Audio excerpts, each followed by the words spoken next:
Hello, girls, guys, or otherwise. This is Rich, and welcome to our Witchy Book Club series. We are going through chapter 17 of the Inner Temple of Witchcraft by Christopher Penzak. As per usual, a link will be down below. Now, the link is for the 20th anniversary edition, so do keep that in mind, that the page numbers and whatnot. Let me adjust here. I have a blanket behind me. The page numbers and some of the context may not be the same as what it is in the original. So let's go ahead and keep that in mind. And I don't have the other book here that I was going to bring out, but it looks like all the votes are in, and the Outer Temple of Witchcraft has won out. So the Outer Temple of Witchcraft will be the next installment of the Witchy Book Club series. So I will also include a link down below for that as well. So go ahead and get your copy, get ready, get set, and let's go. Um, as per usual, let me have a little sip here. I have my cappuccino. Look at that. Look at it. It looks so nice. This camera's garbage whenever it comes to showing things in detail. But yeah. Javalia, the Keurig one has like you add a powder and then you run the Keurig and whatnot, and with a little bit of sugar, I think it's just right. It gives it a little foaming action there too. Anyway, some particulars before we go any further. If you are not yet subscribed, go ahead and click over here, hit the subscribe button if you have not already done that, so you can see more videos that I make. I am on a 5-day-a-week schedule for making videos during this year of content. And I think I've only missed a total of one, maybe two, that we have not made up. I think it's two. So, something like that. Anyway, go ahead and click subscribe to see more videos that I am putting out there. Also hit that like button, help appease the algorithmic gods of YouTube. All hail the algorithmic gods of YouTube. And go ahead and leave a comment below if you agree, disagree, if you have any input, especially with the Witchy Book Club series. I like to hear the content or hear the opinions that other people have, especially with this. Because there might be something in the chapter that I either skipped over that you want to discuss further, and those discussions will occur in the nether regions. So, anyway, before we go on to chapter 17, let's go back to chapter 16. Let's review the assignments. Let me adjust this here. I hope everybody can hear me hear me nicely. We have the exercise 34, which was the past life exploration. I did not do this for reasons I described in the past video, that I think I would become a little too consumed with past lives and what happened there. So I don't do past life regressions or anything of that sort. I think my attention would be diverted way too much from this life, and I'd be a little too consumed with what happened in the previous. So maybe someday I might be ready for that, to explore that a little bit further, but to keep me rooted in the here and now, I don't do past life stuff for myself, especially. Let's see. Daily journal, writing 3 pages a day. I've kind of slacked off on doing my daily journal entries. I was doing really well there for a little bit, but I've kind of slipped into an old routine of not journaling. So yeah, I'm trying to get back into doing that. I've slowly slipped away more and more, and now I'm trying to lessen the time gap in between. But writing 3 pages for me is kind of difficult because it seems like the same things happen day in, day out. I don't have a very I don't have a variety of things that I do during the day that are out of the ordinary. Let's see. Continuing with the dream journal. Whenever I have a dream that I remember, I have been writing it down um, in my journal, but I don't have a dedicated dream journal. The batteries also went out on my dictation thing, so I need to get new batteries for that. They're AAA's, and I don't ever remember to buy batteries uh, whenever I'm at the store. So, odd thing. Do you guys have something that you forget to buy all the time at the store, and you end up having to make a special trip out just for that one thing? Yeah, batteries would be one of those things for me. Let's see. Focus on regular meditation practice. Yeah, okay. I do that at least 3 times a week, if not daily. Yes, I can definitely say that uh, I am in that zone. Again, usually whenever I have meditations, it's whenever I'm going to sleep and whatnot. Uh, it usually it's usually done to get me into that sleeping zone. I've been doing a lot of visualization practices in my meditation, visualizing what my life will be in the next stage, as I am in a part of a transition. More to come on that in the future, but as of right now, nothing that I can really discuss legally, and nothing bad there, just stuff that I cannot divulge. Excuse me. Let's see. So yeah. Anyway, a lot of my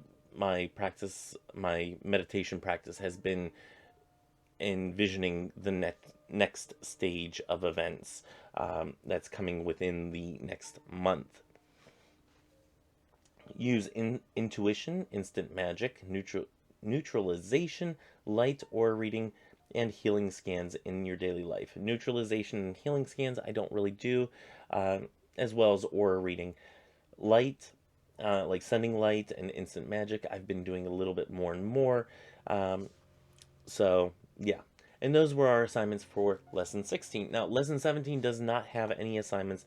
Uh, so, yeah, that's a thing. Well, it kind of has an assignment. It's part of a ritual, which I have not done. My stuff is sitting back there. By the time you guys see this, um, I'm recording this on Friday night. On Saturday night, I'll probably end up doing the ritual that is in here, um, and as well as recording for Sunday's video. So anyway, getting into chapter 17, lesson 13, in initiation. I almost said intuition. Weird. I think that intuition is just a word that we say that so often that whenever you see an um, an word, you think intuition immediately. It's one of those things that pop into your mind.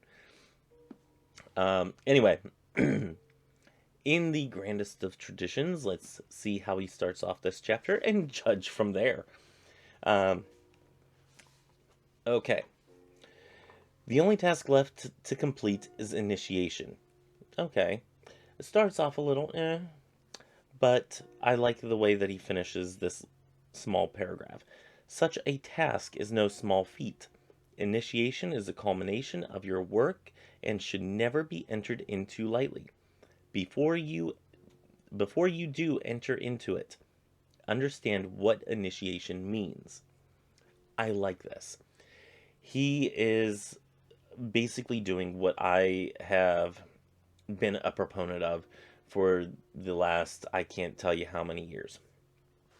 Something that I picked up from Annie of Mirth and Reverence, and that is to know the why behind what you do. Never doing something just to do it, but knowing the why behind what you're doing. Excuse me. I just had dinner, so I'm a little bit post dinner. Everything's settling, that type of thing. So if I belch, I belch. It is what it is on this channel anymore. The days of the wonderfully polished videos that I used to do are kind of more relaxed now, and yeah, I'm just a little bit more authentic, raw, I guess, however you want to put it. Anyway, I like the way that he starts this. The knowing the why behind what you're doing, knowing what initiation means to you or means in general is a huge deal. Um, and I'll get into some initiations that I've been part of in the future here. Uh, whenever we come to those in the pages here. At the bottom of page 305, success from passing the trials creates a common bond regardless of whether you joined last year or 20 years ago. The events themselves may change, but the general feeling is conveyed, a sense of camaraderie. Okay. Uh, one initiation that I've been through is basic training in the Air Force. You know, everybody in the Air Force goes to the same location for basic training, Lackland Air Force Base. And you do the training there. They've changed the training a little bit here and there, and some would say drastically changing from the time that they have gone through. But the core of basic training and the location and uh, marching the bomb run and whatnot is still a uh, a culmination of events that initiates you into the United States Air Force as an airman. Um, Now, for the individuals that go to the Air Force Academy, that is not done at Lackland Air Force Base. So, you know, you officers out there that are, you know, from the academy or have uh, been brought in from different services and whatnot, you know, your experiences may vary, but for those of us who have come in blue and are still blue, um, yeah, it's a common thing that ties us together. Like, you know, we went to Lackland. Everybody has that as a starting point. Everybody knows, you know, this is what basic training is like and whatnot. At least for those of us who did not go through the academy or did not come from a sister service into the Air Force. So that is one initiation, and I like the way that he says this here. Um, it doesn't matter when you did this, um, this initiation. It stays with you, and you all have that common bond. Once you're initiated into it, you are in it. Um, Continuing over to 306, he says, the rituals and sacraments of all religions are initiations, leading you into a new peer group comprised of those who have experienced the same event. This one reminded me of a baptism. You know, I was baptized whenever I was 18.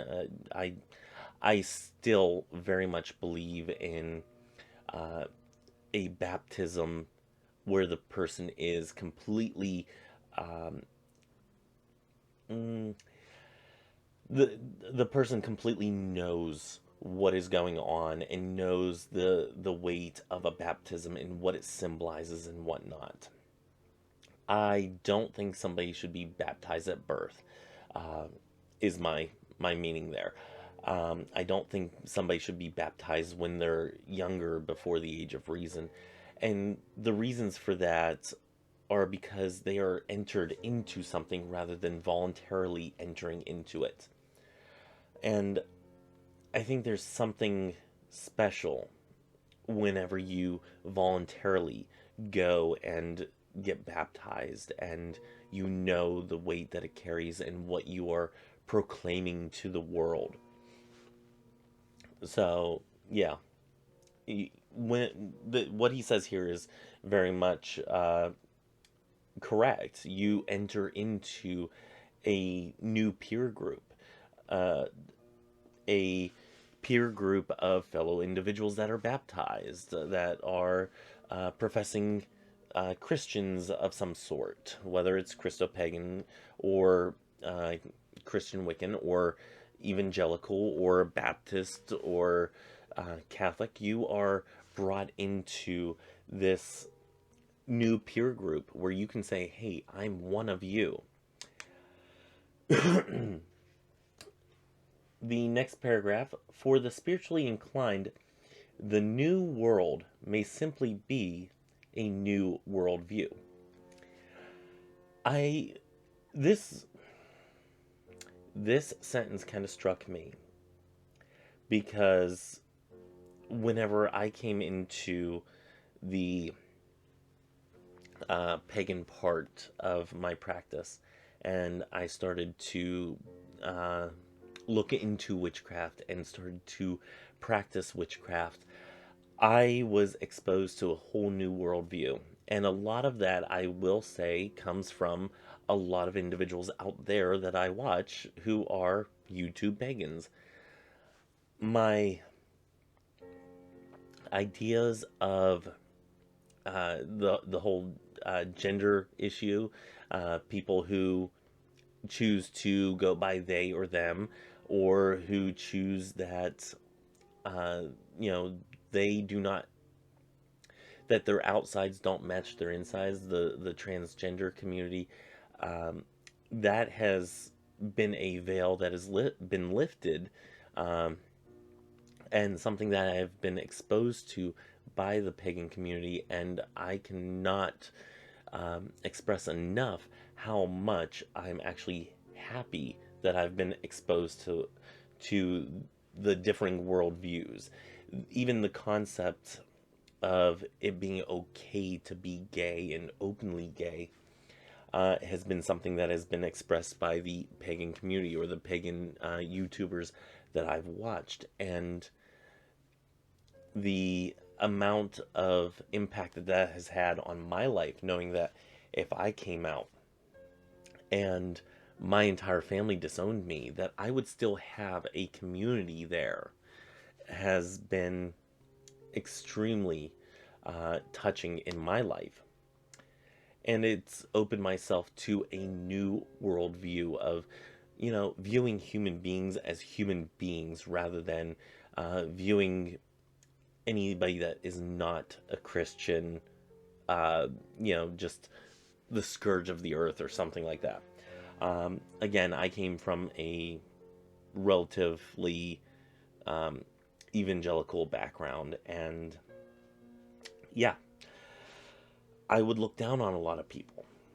And this new worldview that I have been, now that I am a part of, that I have been opened up to, has had an immense impact on my life, that now I am an ally of a lot of individuals that I would not have been an ally to otherwise.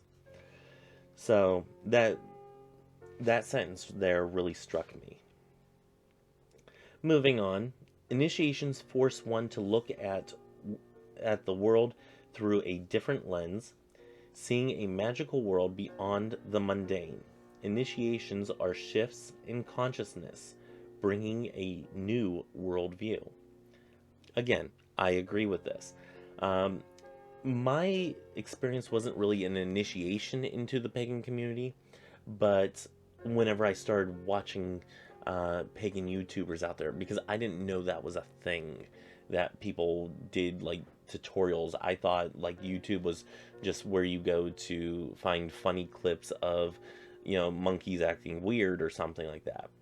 That's what I thought YouTube was.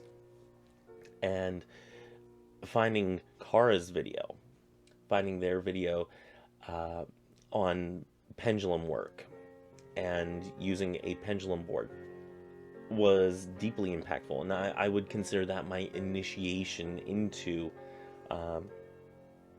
the YouTube pagan community.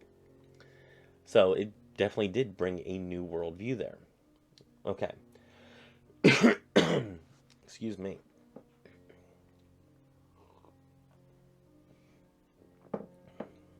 Let's see here. I have here St. John of the Cross used the words dark night of the soul to explain the feelings of darkness, depression, and loneliness that mystics feel prior to great spiritual revelation. I'm going to continue and then I'm going to combine all this. One does not have to be considered a mystic to have had this experience. Skipping again. We all question ourself, our friends, family, and view on divinity. That is part of the human condition because it leads us to greater glimpses of awareness. This paragraph is sort of what I was explaining on Thursday, on the Table Talk Thursday video. I was talking about coming by your convictions honestly, and how I, my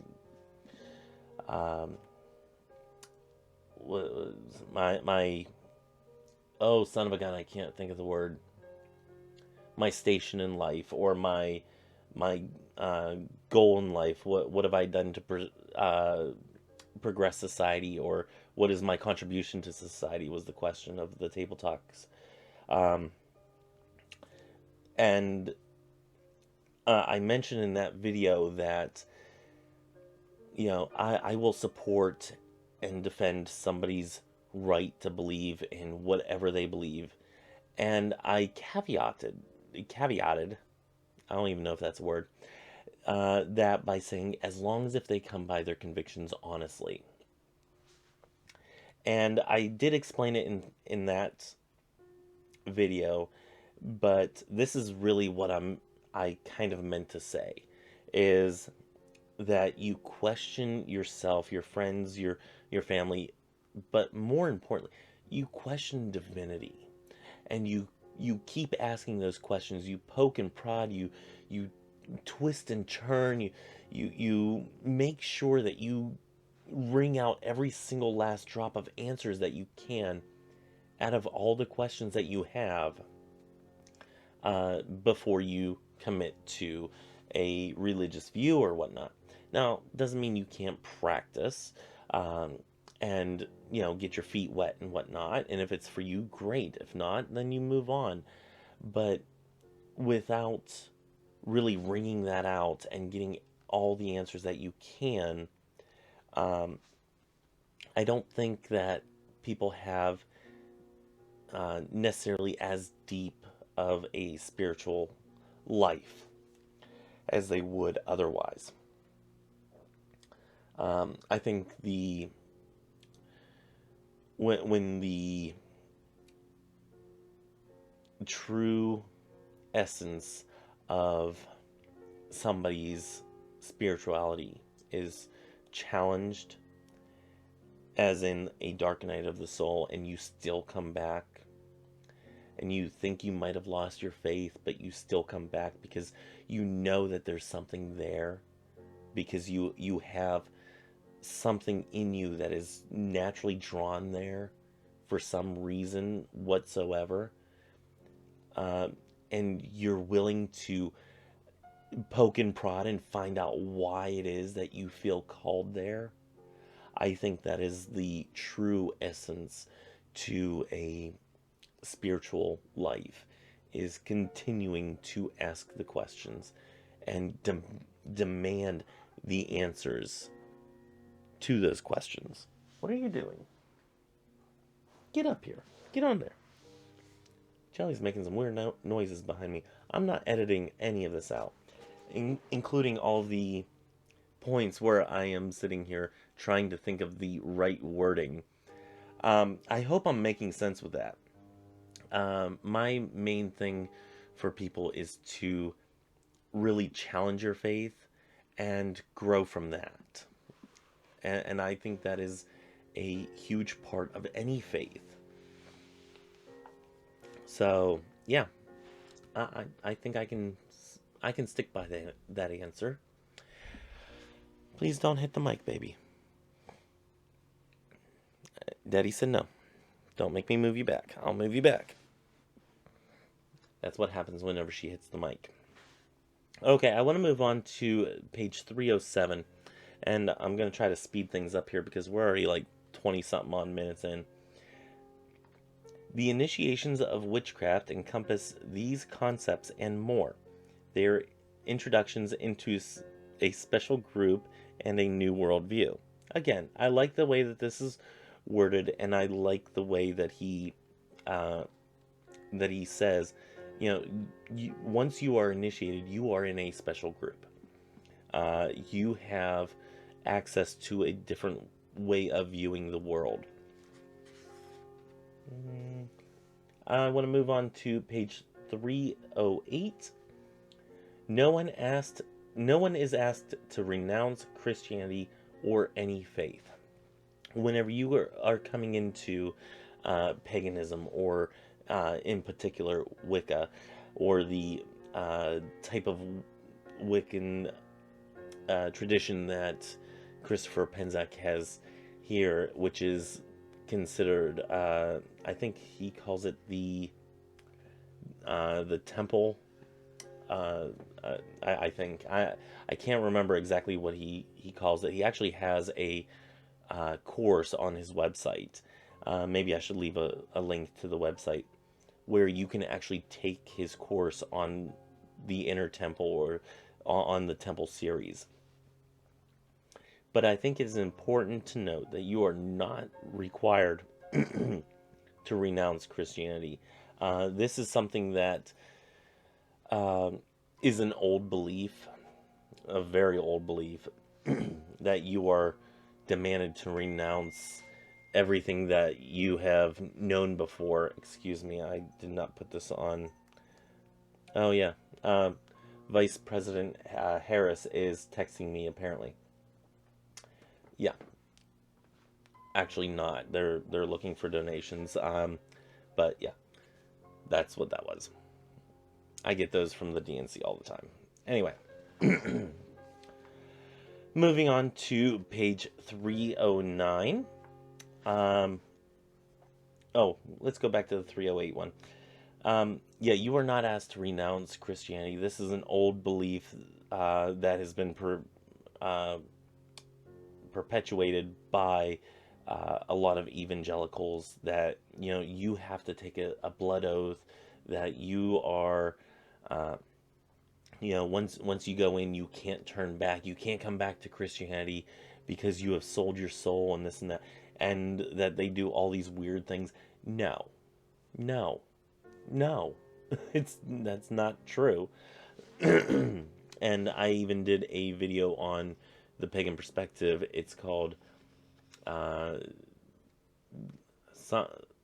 can't remember what it was called. It's like witchcraft.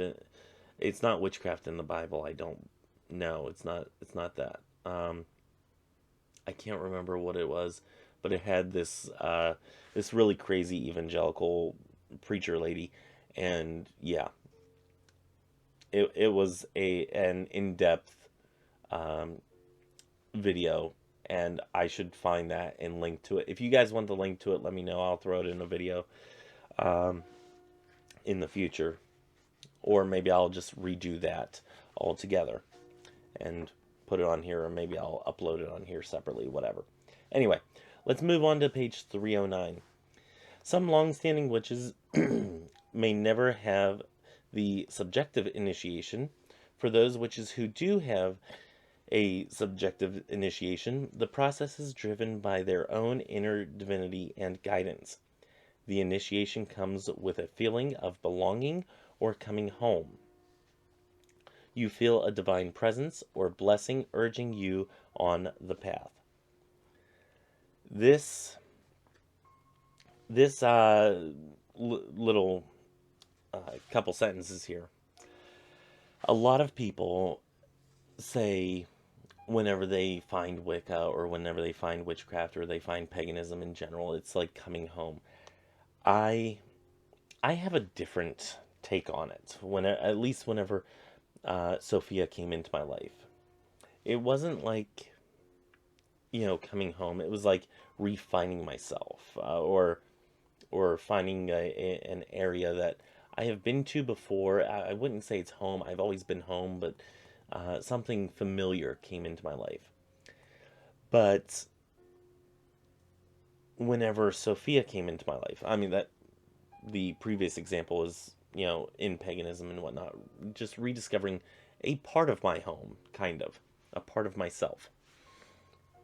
But when Sophia came into my life, it was like I was sitting in a circle, a ritual circle and whatnot. And she was on the outside of that circle. And she just waited and waited and waited for me to finally invite her in to my circle. And it took, gosh, how many years was that? Probably a good 5-6 years, something like that, at least. I think it was 2016. Yes, so that would be about 6 years, or so, somewhere around there. But it took me a good long time before actually inviting Sophia into the circle, into my practice. So yeah, I had a different experience, but as far as witchcraft and the aspects of witchcraft, for me it was like, refining a room in my own house. Like, I was always home. It's just I found a different spot in my house. Okay. Moving on to page 311.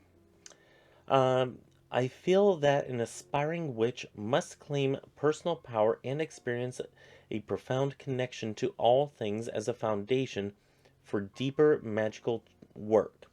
True, anyone can do a spell if they follow a recipe book, but I emphasize an understanding of how and why witchcraft works. Absolutely. I cannot agree with him more on this. It's one thing to grab a book and say, okay, I'm going to do this spell and something will happen. Well, you know what? It might happen. And the reason it might happen is because, that might be your intention and whatnot. But there is a different level to this altogether when you actually start knowing why you're using rosemary in your craft, or why you may use a red string rather than a white string, or why you're using a tarot deck instead of a pendulum, instead of a pendulum, it is completely different. And by the way, if you guys haven't seen the Tarot Talk Tuesday video that I did beginning of March, I am doing a giveaway. Nobody has claimed this as of yet. It is totally a beginner deck, so if you are trying to learn tarot, I think this would be an okay deck for starting out with. So, up for grabs. Just go to the March Tarot Talk. It would be the first Tarot Talk Tuesday from March, I do believe, is when this one was on there, and you get a little guidebook and all that stuff. And I will ship it to you free. Details in that video. Okay. Anyway.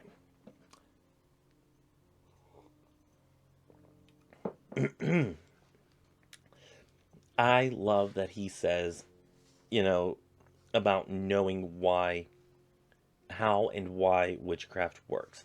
I think that is very powerful whenever you know the reason why you're using a wand versus using an athame. I'm not going to pull the athame down, but knowing why you're using certain tools, why you're doing something in a certain manner, why you're walking clockwise versus counterclockwise, depending on where you are in the world, is a big deal. why do you go to the east first? Or why do you go to the north first? These are questions that you should be asking and that you should know the answer to before you just go jumping into it, in my opinion. It's one thing to read it from a recipe book and say, well, I've done a couple spells. It's another thing to call yourself a witch and actually um, know the the weight that that brings along with it, and knowing why you're doing certain things. There is a level of education that comes along with, or a level of self education that comes along with calling yourself a witch or a magical practitioner. If you're just doing one or two spells and that's all you ever want to do, then if you call yourself a witch, I'm not going to not call you that, but that would not be my definition of a witch. The next thing that he has here is he has some degree symbols. I do appreciate visuals, and I think these are. I like his degree symbols. I like the complexity of them. So I do appreciate that. This is a traditional one. Uh, I think that's Gardnerian in nature, I do believe. I could be incorrect on that. But I do like his symbols there. Um, Turning to page 314, he says, the Freemasons have long used initiation systems having 33 degrees. Okay, I do have to stop him here. There is a difference between the uh, the Blue Lodge in Freemasonry, and then you have the York Rite or Scottish Rite, or you can go into both. And then you have the Shriners, the guys with the funny hats that ride the little cars that have the hospitals that treat thousands of children, and the family never sees a bill. Yes, those Shriners. Um, the Freemasons themselves, as the Blue Lodge, only goes up to 3 degrees. I should know. I'm a third degree Master Mason. Um, the Scottish Rite has 32 degrees with an honorary 33rd degree. I don't know if the York Rite has the same thing, and then after that you can also go into the Shriners. Now, I do believe they have changed it where you can go into the Shriners from Blue Lodge, but I believe in the past it used to be that you had to go through the Blue Lodge and then through the York or Scottish Rite, depending on which you wanted to go through, and then go into the Shriners. For me, I never went past the Blue Lodge because I love the symbolism. Don't get me wrong, I love the symbolism of the Masons and the symbols that they use in the lodge and during rituals and whatnot is immensely meaningful to myself. Um, and I will not begrudge them that at all. However, the amount of money for the dues for the Scottish Rite, yeah, I could not pay that and pay my yearly dues for the Masons and eventually the Shriners and whatnot. And whenever I moved up to New Jersey, I still have not gone to a lodge since I've moved to New Jersey. So you're looking at 9 years now that I have been a Mason but have not been part of a lodge. Um, in the future, I might um, go back to a lodge. There's actually one down the road from me, not too far, along with a Masonic home for, people who are Masons or in the Eastern Star or whatnot. That, it's an elderly care facility. And I love the work that they do. I think that they do a hell of a lot of good work. But I have not been part of them for quite a while, but I still want to be a part of them and I still would like to go. But right now, in my current state in life, I don't have the time or the expenses set aside for it. Um, but yeah, I would like to go back into the Masons and become more involved. But my little thing here was the Masons you don't necessarily have 33rd or 33 degrees that you have to go through. Making up to the third degree is what is standard. After that, it's just gravy, and not really required. And the 33rd degree is an honorary degree that is given to you or bestowed upon you for great works and whatnot. So, yeah. And then he says, look for the initiations in your life. Remember how each affected you and how the change manifested in your outlook in daily life. I think this is a good exercise. And looking back, I have noticed a lot more events in my life that have become initiations. Starting a business, even buying a new car.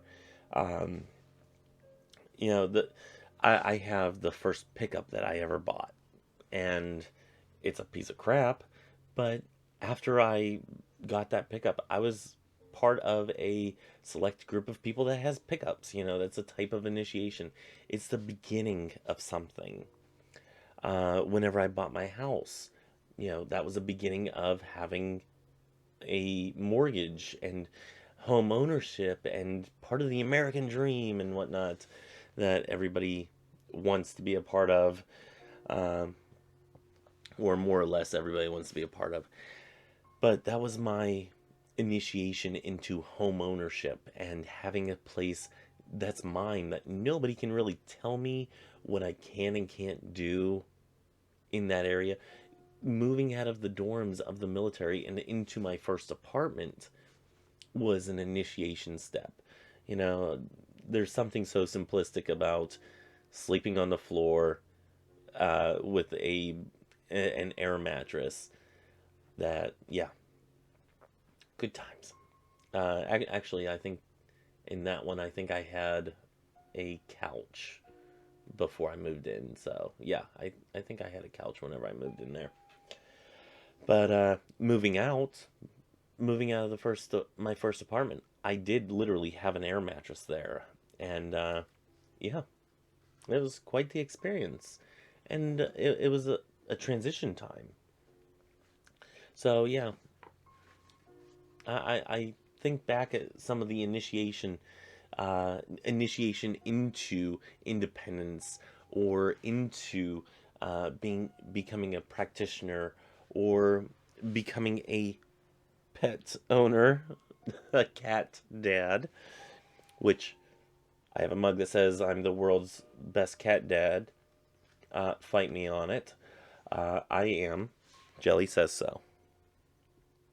And you are being absolutely adorable. Let me see if I can get you guys down there without her noticing. Let's see. Let's see if we can we get a glimpse? Look at her. Look at her. That is adorableness. Okay. Back to the video. Okay. We had some cat time. Let's move on. We're at like 40 something minutes. He has a mention in here about magical names.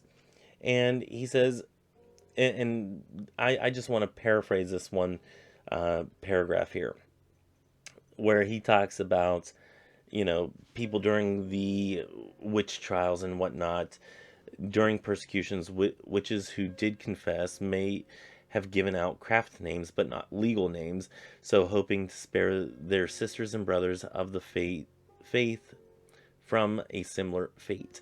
I put down ancient doxing. This is like the anti-doxing technique of the masters of the time. Nowadays, you would say, Rich from YouTube, Witchy Richie from YouTube, that guy. You know, I've never shared my last name on here. If anybody ever got my last name, it's not from specifically this channel. So yeah, I mean, it's stuff like that. Like, I don't know tequila, the was it not the Tombstone Ballerina? That's Arwen's name for um, Lady Grave Dancer. Wow, that was a long trip to get in there. Um, I don't know Tequila's last name, and I wouldn't ask, you know, because of like the whole doxing situation and whatnot. But craft names are kind of the ancient way of, not doxing somebody, and I kind of appreciate that. And that thought just came to my mind whenever he said that, and I'm like, or whenever I read that, and I'm like, oh, that's an ancient form of doxing. So anyway, moving to 316, page 316. He says at the bottom here, continue your studies, looking to other views on the craft. A true witch must be educated on the craft. I am a huge proponent for education, educating yourself or educating others. Um, One of the things that I have noticed about doing videos is that I have actually had to push myself to self education. If there is a topic that I don't know enough about, or if there is something that somebody has a question about that maybe I haven't looked into it in depth, I will go out there and I will research. And there are times whenever I will research something that I already know um, a lot of information about, such as the tarot. Um, I have been studying tarot for years now, and there are still times whenever I will go and, before doing a Tarot Talk Tuesday video, I will go and research a tarot card and make sure that there's something that I'm not missing. Um, I know that, you know, because of looking at what other people have put out there and whatnot, that there are little things here and there that I miss on a card, such as the, which one is it? Is it a Nine of Swords? I think it's the Nine of Swords off the top of my head. But anyway, where they have the blanket and it has all the astrological symbols and all that. One of you guys actually commented on that one saying, I did not realize those were there. Guess what? I didn't either until somebody pointed it out to me. And once I realized it, now I can't unsee it. So it's one of those things. But educating yourself on something, even if you already know a lot about it, going back and starting at square one and re-educating yourself on it, making sure that you didn't miss anything, and then, poking and prodding and asking it more questions, and getting all the answers, you know making sure that you get all the answers so you are satisfied by the end of it. And then he goes into self-initiation on page 317. He says, rituals are a part of closure, marking the end of a time of study and the start of a new phase of life, even if that phase takes you a different path altogether. Um, Whenever he started saying rituals are part of a closing or a part of closure, I I actually went back, oh geez, way too many years now. 15 years, 16 years. Um, yeah, going on 16 years this year, to whenever I graduated high school, and the emotion that it brought up and whatnot, and the ritual of graduation, walking across that stage to get your diploma, and knowing that after that day you're not really stepping foot in that building for any particular reason. um, you know, at my school, you had to get the school that I ended up graduating with. You end up having to go back to get your yearbook, which I found insanely weird. But yeah, so you didn't get anybody to sign your yearbook at the end of the year. It was weird. I didn't like it. Anyway, um, I, I I find that as a ritual, that is a huge ritual for closure. It's closing out a part of your life, a part of who you were. and where you're going into next. And it does open up a different path altogether, or a different phase of your life. Maybe you'll continue in education, going to college. Maybe you, like me, go into the military and still educate yourself here and there. Not as in depth, not as structured as a traditional education, but you still do, go for an education of some sort. Um, but I like that he put that in here, and I never thought of rituals being a part of closure, and I kind of love that. What are some other rituals of closure? I'm thinking funerals. Um, uh, if you have a divorce ceremony, a closure of a marriage. Um, Whenever I went to Korea, you know, Jelly and Coda and Houdini, um, they had already gone up to Connecticut to be watched by a lady with dogs on deployment. And the last time that I had stepped foot into this house before going to Korea, uh, before then, after that, I was going to the flea market to meet my business partner, and then take my car up to her place to park it, and then she was going to take me to the to the airport. And I walked through the house one last time, and I felt that as a part of closure. That was a part of me that was closing out, that was saying, I'm done here. And I end up coming back to this damn place. But,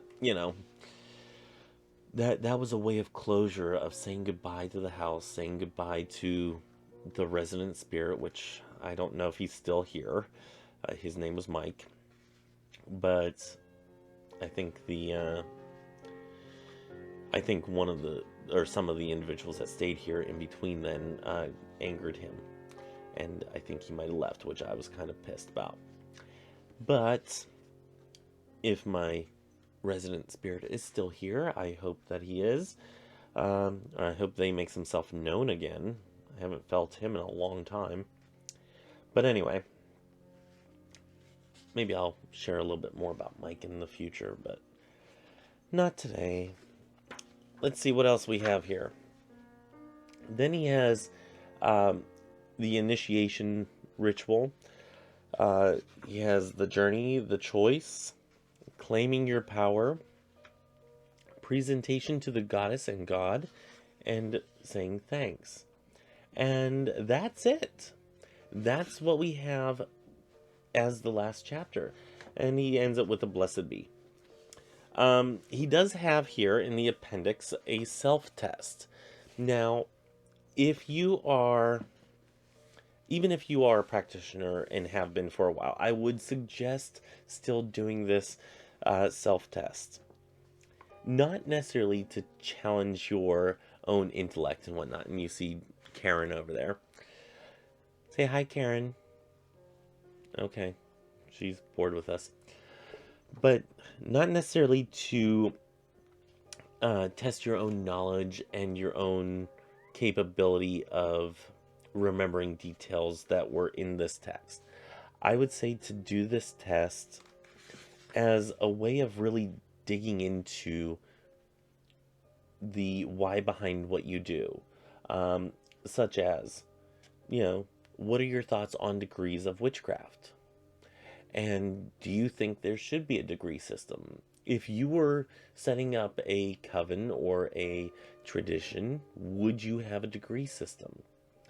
And what would those degrees be? How would you split them up? And, why would you split them up in that way? Would you split them into fives like Christopher Penczak? Or would you section them off into thirds like the Gardnerian tradition? What's your thought on the law of three? And then he goes into, in your own words, how does magic work? Examining those questions. Karen, Stop it. She's clawing on an old chair that I have over there. But, yeah, you know what? I'm not even going to bother. Because it's an old chair and it needs to be reupholstered entirely, so. Anyway, getting back to this is, in your own words, how does magic work? Really examining those thoughts and ideas and knowing the why behind what you do in your own practice. And especially number 17 here on page 328, what does it mean to be a witch? To you, what does it mean to be a witch? And why does it mean that? What would be your standard bearer of proclaiming yourself a witch? Doesn't mean everybody else has that same standard, but what would be your standard bearer for proclaiming yourself a witch? And then we get into bibliography. I love a good bibliography. He has like a solid 3 pages here. And sorry about that. That's my 9 o'clock alarm. He has a solid 3 pages here of a bibliography, and I am all about that. If you want to know what a good book looks like for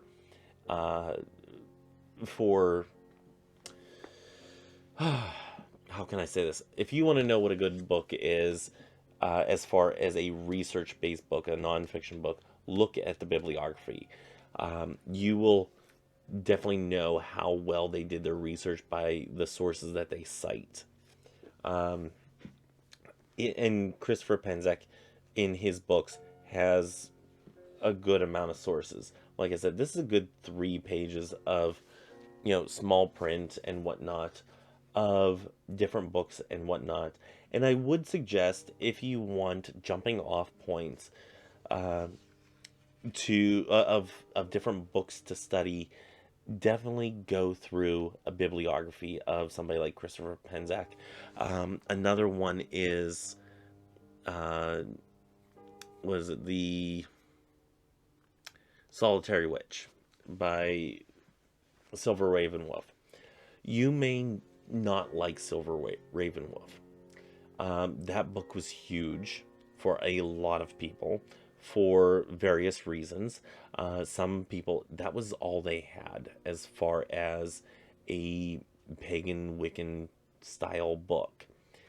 I love it because it is like it's set up like an encyclopedia, and you can go from part to part to part and really start to examine different parts of practice. And one thing she has in there is a huge bibliography, because she covers so much, so many different parts of paganism and Wicca and whatnot. I think it is an amazing source for other jumping off points. I don't think it should be your only source, but I think it is a fantastic source to start with. And doing some bibliomancy with that, or just trying to find a topic to cover, flip through that book, stop on a page and point at it, and there's your topic. So anyway, yeah, she is clawing to hell on that chair, and I'm not about it. Anyway, so that was the Inner Temple of Witchcraft by Christopher Penzak. Overall, I did enjoy this book.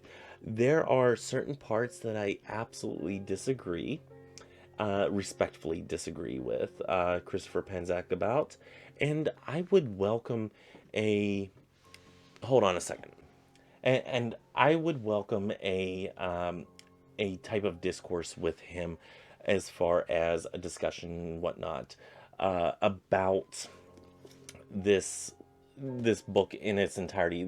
Like I said, the parts that I disagree with him on, I can respectfully disagree. It's stuff that is up in the air, like the view of being part of a matrix type of universe system. I didn't really, the what does he call it in here? The hologram system, I think is what he calls it. That I don't necessarily agree with him on, and I would be open to a discussion, a debate of sorts, um, of how we can explore that and agree, disagree, or just politely part ways on it. And I would welcome that. I think that would be an amazing discussion to have. Um, I don't know if I would have him on as a live feed or anything, but I think it would be fun to sit down and discuss this with him because I don't agree with it. But I'm okay with him believing that, and I'm okay if you guys believe that too. It's just something I cannot wrap my head around, and I would need further examination of it. But there's just certain parts of discourse that I don't agree with in this book, but overall, I do like this book. I like the layout of it. Um, I think it was overall an easier read. Um, Sometimes he gets into some double talk, but it's not like a incredibly highbrow type of situation where it's difficult to understand his point. It's not highbrow enough that it's difficult to understand, but it's not laid back enough that it's a beach read. So, yeah, I think I hit the nail on the head on that one as far as my views. If you agree or disagree on my assessment of the Inner Temple of Witchcraft by Christopher Penczak, link below, do let me know by leaving a comment below. Again, next week we are going into chapter 1 of the Outer Temple of Witchcraft, so go ahead and join me there. I don't know if there's a 20th edition, probably not yet. But yeah, we will be going through that. I would have it here as a prop, but it is in a case that I take with me down on my military weekends, so it is not in the witchy room right now. Um, so yeah, can't show that as a prop. Anyway, um, I think that's all that I have. Join me tomorrow for our continued Witchcraft in the Bible series. Uh, I have a lot of reading to do on that. I'm not nearly prepared for that one, so that one might come up a little bit late on Sunday. Just an FYI. But join me then for the Witchcraft in the Bible series, part 4. This is going to be like a 6-part series-ish, I think. And then we'll get back to looking at parables and whatnot and some of the fun stuff. But anyway, join me on Sunday for that. Join me on Tuesday for our look at the Queen of Swords with our Tarot Talk Tuesdays. And join me on Witchy Wednesdays where we are going through the throat chakra, right? Yes, the throat chakra. Probably my my biggest one that I need to work on for communication and whatnot. So yeah, me and throat chakra, we like this. We work together a lot. And then join me on Thursday for Table Talk Thursday. So, with all that said, until next time, may you have love, hugs, and ladybugs. Bye-bye.